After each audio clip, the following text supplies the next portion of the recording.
क्या बहादुरी दिखाते हो साहब, चिंता मत करो, तुमसे भी हिसाब करेंगे, मेरी बात को याद रखना। आपको याद है ना भीमा कोरेगांव? याद हो या नहीं याद हो?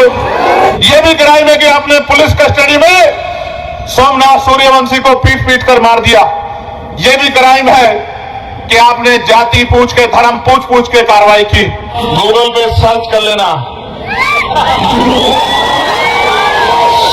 16 महीने जेल काटी हमने, 16 महीने, और उफ तक नहीं कहा, उफ तक। याद रखो, बाबा साहब के बच्चों का समय आने वाला है, खबरदार रहो। मैं अपनी बहन को वादा करके कहता हूं, सब कुछ भूल सकता हूं, अपने ऊपर पड़ी लाठियों को भूल सकता हूं, लेकिन अपनी बहन के ऊपर पड़ी लाठियों को नहीं भूल सकता। मेरी बात को याद रखना। दिन गिनो और खैर मनाओ, चिट्ठी पत्र लिखो, SMS करो अपने रहनुमाओं को कि बचाओ बचाओ।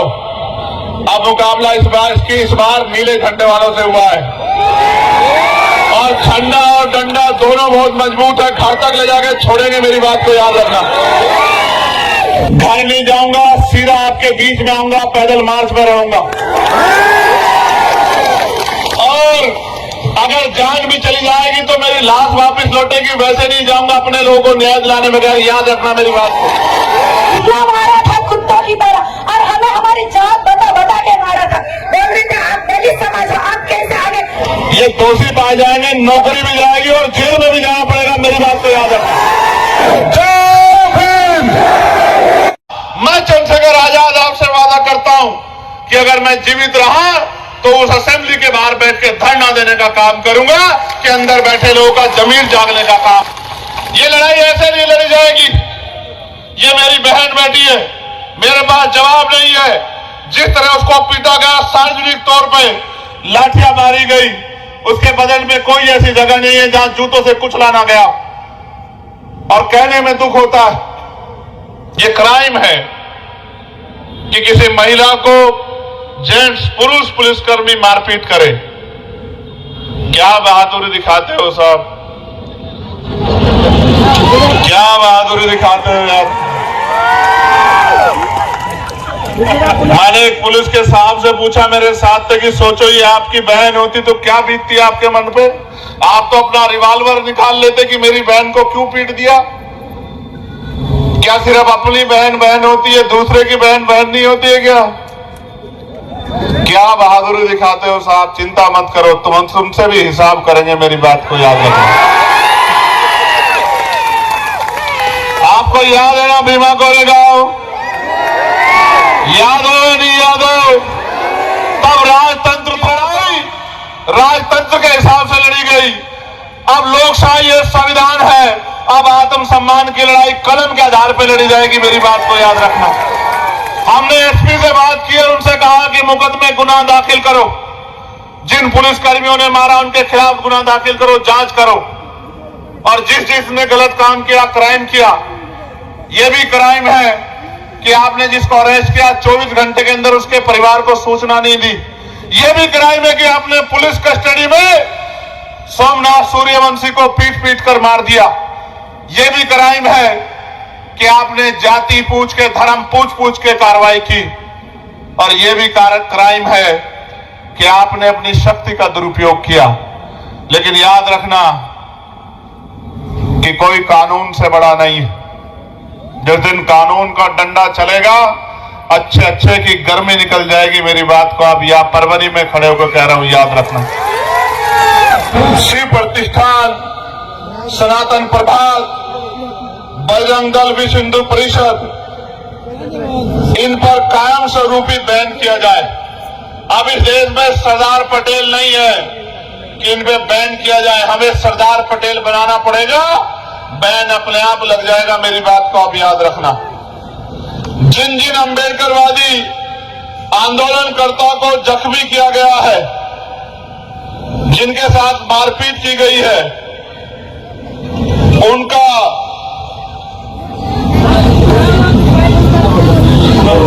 पुनर्वसन किया जाए।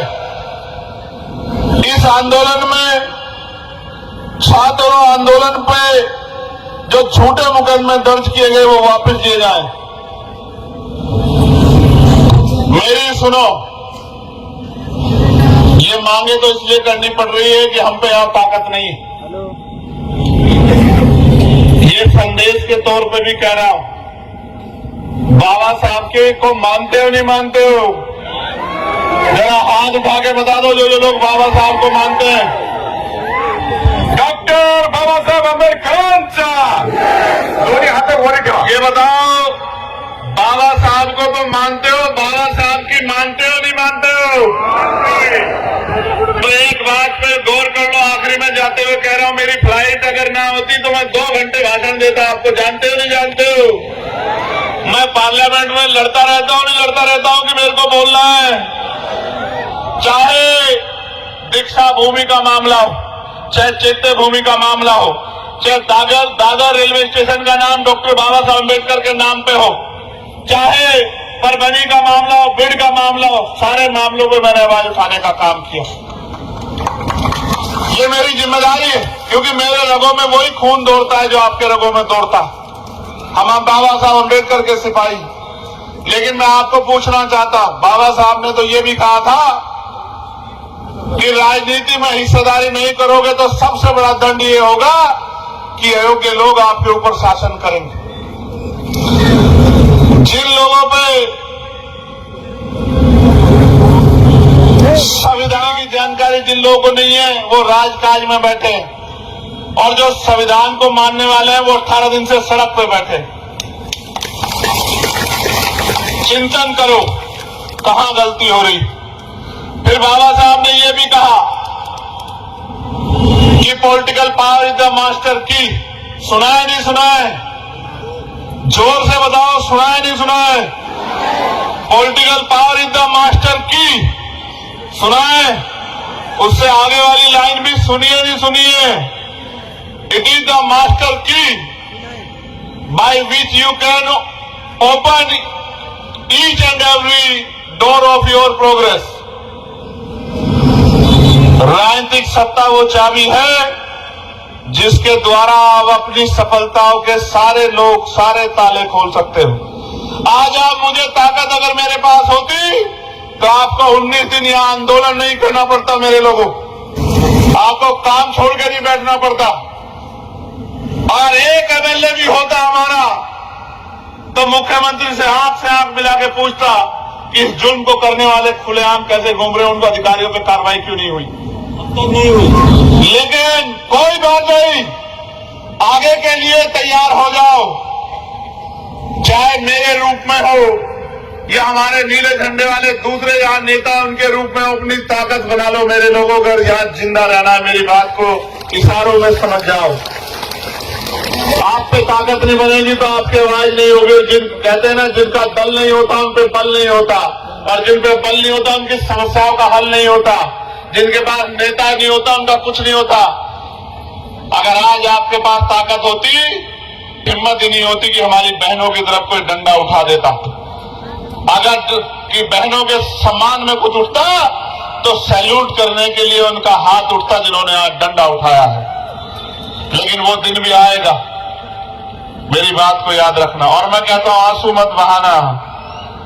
डॉक्टर बाबा साहब अम्बेडकर के बच्चों, आंसू मत बहाना, क्योंकि आंसू बहा के आपके जख्म कुछ दिनों में सूख जाएंगे और आंसू बहा के पीड़ा निकल जाएगी। इस पीड़ा को संभाल के रखना, ये पीड़ा आपको शक्ति देगी। मैं पुलिस को भी, एडमिनिस्ट्रेशन को भी कहना चाहता हूं, हम मुकदमों से नहीं डरते भाई, हम जेल से नहीं डरते। एक बार गूगल पे सर्च कर लेना, 16 महीने जेल काटी हमने, 16 महीने, और उफ तक नहीं कहा, उफ तक। 2 बार दिल्ली की तिहाड़ काटी है, 250 लाठियां खाई है, और लाठी और जेल का रक्त बेचती है, हमने गोलियां खाई है मेरे भाई।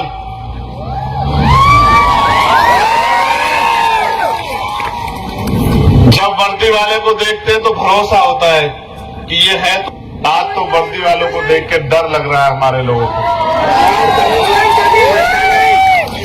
क्या होना चाहिए था और आपने क्या बना दिया मेरे भाइयों।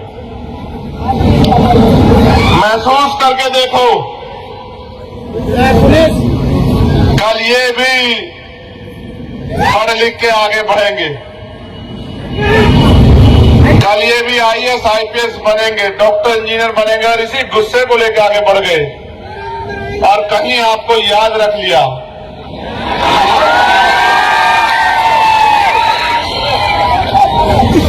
फिर क्या होगा? मैं आपको कहना चाहूंगा, पुलिस सरकार की होती है, आप अपने मन में इनके प्रति गुस्सा मत रखना। आप बस अपनी कार्रवाई की मांग पर डटे रहना कि जिन्होंने गलत किया है उन पर कार्रवाई होनी चाहिए, डटे रहना। और अंत में जाते हुए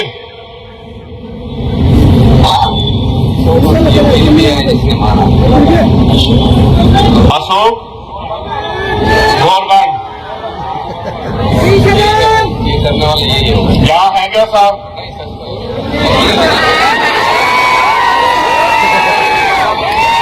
होते तो 2-4 मिनट बात हो जाती।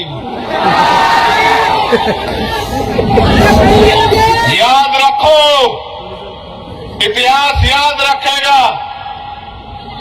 और बाबा साहब ने कहा था 21वीं सदी हमारी है। आज तो हर आदमी पार्लियामेंट से लेकर दिल्ली से लेकर यहां तक जय भीम बाबा साहब बोल रहा है। याद रखो, बाबा साहब के बच्चों का समय आने वाला है, खबरदार रहो। अपराध करने वाला नेता हो या पुलिसकर्मी या किसी उद्योगपति अडानी अंबानी का बेटा, बचेगा नहीं,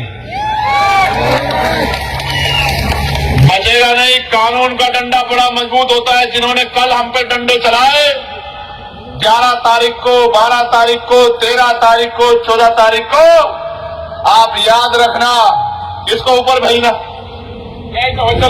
यही लोग आने वाले समय में आपके सम्मान में खड़े होकर सैल्यूट किया करेंगे। मेरी बात में बदलेगा, समय का चक्र बड़ा बलवान है। जब मैं आज इससे मिला, ये हमारी ताई, तो उसने ये गुड़िया उसकी चुन्नी को फाड़ के ये मेरे हाथ में बांध दी और रोते मुझसे क्या कहा मुझसे कि सारी बहनों की रक्षा करना। रक्षा करने के लिए मैं इन धारों का मोहताज नहीं हूं। भारतीय संविधान और मेरे नेता डॉक्टर बाबा साहब अम्बेडकर ने, मानव काशीराम साहब ने मुझे सिखाया है कि महिलाओं का सम्मान सबसे पहले है, उनकी रक्षा, उनकी सुरक्षा और उनकी तरक्की सबसे पहले है। मैं अपनी बहन को वादा करके कहता हूं, सब कुछ भूल सकता हूं, अपने ऊपर पड़ी लाठियों को भूल सकता हूं, लेकिन अपनी बहन के ऊपर पड़ी लाठियों को नहीं भूल सकता। मेरी बात को याद रखना। किसी का नुकसान नहीं करना चाहते, मगर ये कहना चाहते हैं कि अपराध करने वाला, क्राइम करने वाला कोई भी हो, बचेगा नहीं। दिन गिनो और खैर मनाओ। चिट्ठी पत्र लिखो, SMS करो अपने रहनुमाओं को कि बचाओ बचाओ। अब मुकाबला इस बार नीले झंडे वालों से हुआ है और झंडा और डंडा दोनों बहुत मजबूत है, घर तक ले जाके छोड़ेंगे। मेरी बात को याद रखना। सुनो, मैं झूठ नहीं बोलता। 17 तारीख को शुरू कर लो और जैसे ही मेरी कमेटी मीटिंग खत्म हो जाएगी, क्योंकि 17वीं समाज के 250 लोग जेल में हैं छत्तीसगढ़ में, घर नहीं जाऊंगा, सीधा आपके बीच में आऊंगा, पैदल मार्च में रहूंगा। और अगर जान भी चली जाएगी तो मेरी लाश वापस लौटेगी, वैसे नहीं जाऊंगा अपने लोगों को न्याय दिलाने बगैर। याद रखना मेरी बात को, बस डटे रहना।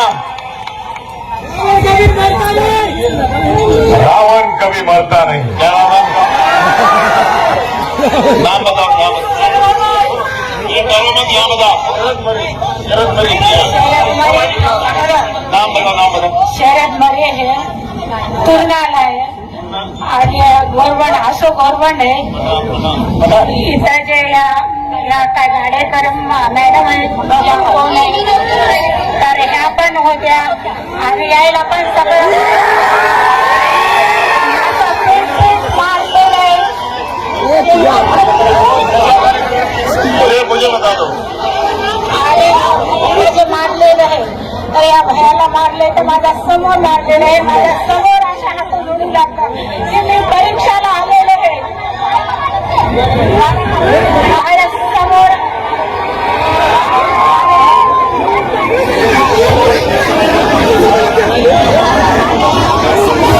अच्छा एक साहब और है या मैं मराठी ज्यादा नहीं समझता, थोड़ी सी समझता हूँ. भरोसा करो कि मुझे मराठी जल्दी समझ में ना आए. जिनको मजा उस दिन कम आया था, आएगा मजा. चुप हो जाओ. क्या बोल रही है बच्चे बता. एक तुम लोग चुप हो जाओ, बाकी लोग बोलो बोलो बोलो बोलो. एक चुप हो जाओ. बोलो बोलो. अभी जो मैडम आए थे ना उन्होंने हमें मारा था, इतना मारा था कुत्तों की तरह और हमें हमारी जात बता बता के मारा था. बोल रहे थे आप दलित समाज हो, आप कैसे आगे. और मैं उस समय वो नहीं थी, मेरा हॉल टिकट ले लिया उन लोगों ने. हॉल टिकट लेके बोला अब तू कैसे एजुकेशन करती है देखते हम भी. और मेरा हॉल टिकट उन लोगों ने लिया है और दिया मैं अभी तक. और अब वो बोल रहे हैं कि नहीं थे.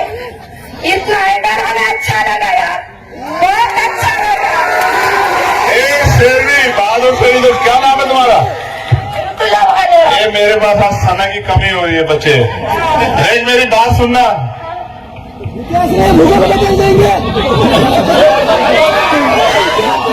इस गुस्से को पालना सीखो. इस गुस्से को पालना सीखो. क्या कह रहा हूं. जब ये जेल में जाएंगे तो मुझे बहुत बुरा लगेगा. अभी भी तैयार है. जब ये जेल में जाएंगे ना, ये क्राइम करने वाले अधिकारी, मुझे बहुत बुरा लगेगा इनके लिए. क्योंकि मैं इनको जेल में नहीं देखना चाहता था, मगर जेल में तो इनको जाना पड़ेगा. जब गुनाह दाखिल होगा, जांच होगी, ये दोषी पाए जाएंगे, नौकरी भी जाएगी और जेल में भी जाना पड़ेगा. मेरी बात को याद रखना.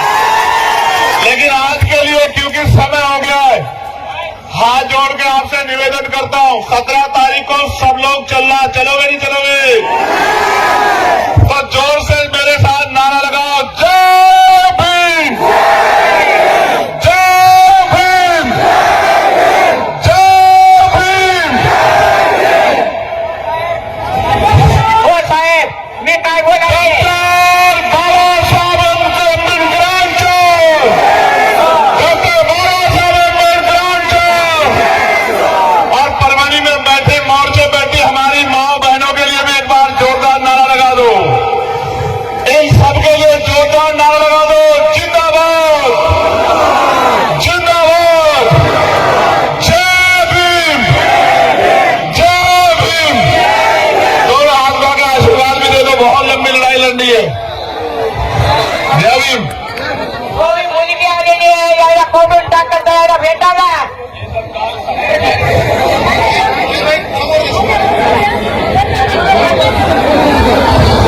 परभणी जिल्हा आंबेडकर चळवळीच्या वतीने